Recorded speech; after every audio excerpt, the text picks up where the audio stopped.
وفي الاعلام الرياضي لا، النادي الاهلي كان عنده حق. لما شفت الرد الفعل بتاع المنافسين دول اللي هم يعتبروا مباشرين ليك في الازمه دي واستفادوا من اللي انت عملته، لا النادي الاهلي كان عنده حق. عنده حق في 3 حاجات.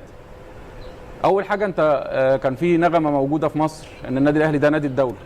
ده ما حصلش، والا كان النادي الاهلي قراره اتنفذ. صحيح.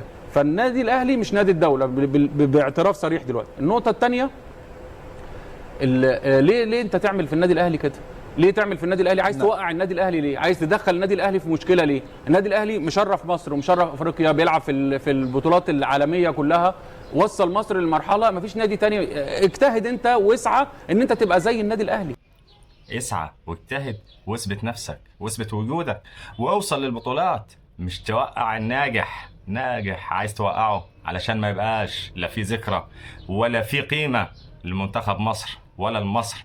ادي يا عم الكلام اللي جه بالنهاية.